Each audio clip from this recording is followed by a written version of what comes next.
If you've spent any time online lately, you've probably seen Stoicism popping up everywhere.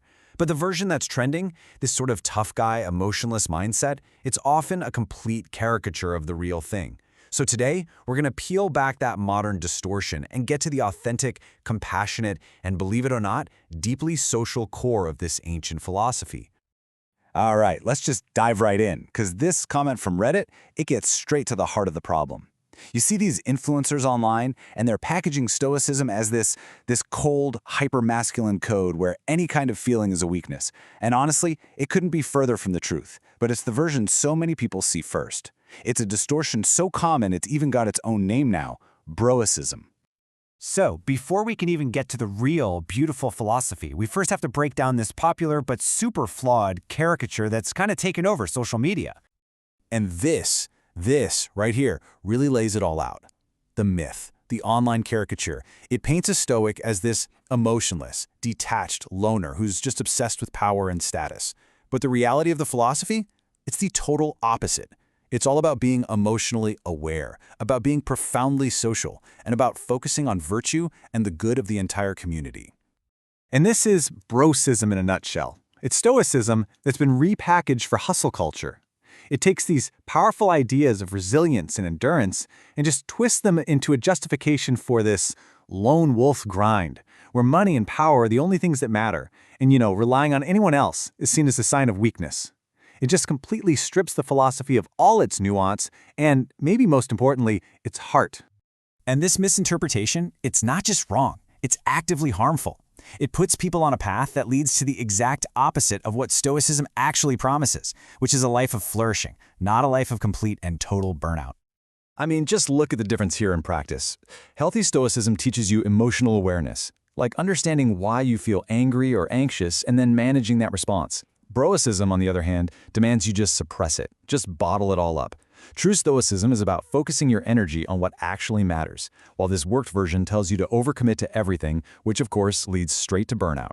It's about engaging with people, not withdrawing into your own little shell. And well, the outcome of following this distorted view is pretty predictable, isn't it?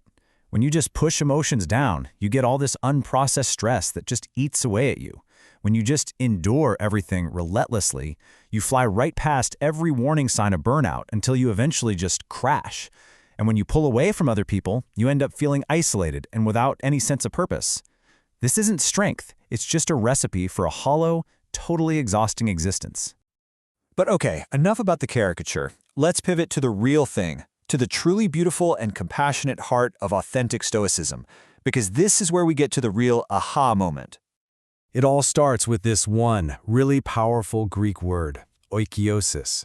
It's a core Stoic idea that basically describes our natural affinity for other people and the conscious process of extending our concern outward.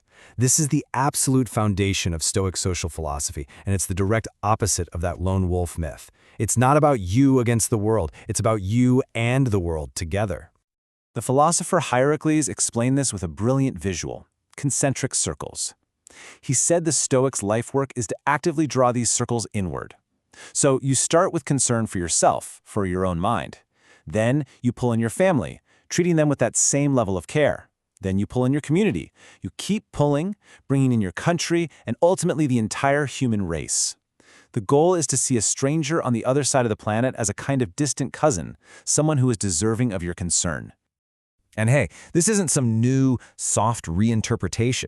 This whole idea of social duty was central to the philosophy right from the very beginning. Let's actually look at what the ancient Stoics themselves had to say about it. The Roman Emperor Marcus Aurelius used this incredible metaphor. He said we were literally born for cooperation, that working against each other is as unnatural as your top row of teeth trying to fight your bottom row. Just think about that. We are built to work together. For the Stoics, it is fundamental to our nature. And Seneca, another giant of Stoicism, he's even more direct. The goal, he says, is to be useful, to help, to take care of everyone.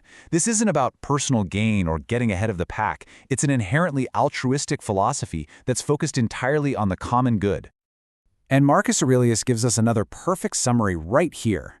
You simply cannot flourish by being a selfish, uncaring person.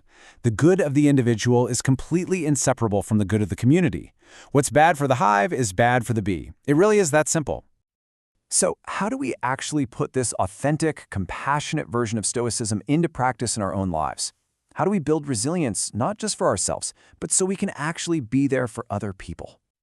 All right, here are the key takeaways. First, care deeply, but about what truly matters. Second, set boundaries. This isn't about pushing people away, it's about protecting your own energy so you can actually show up for them. It's saying no to that extra project so you can be fully present with your kids. Next, actively engage with your community. Don't pull back. Honor your emotions as data. They're valuable signals, not enemies you need to crush. And finally, take care of yourself because you can't be a source of strength for anyone if you're constantly running on empty.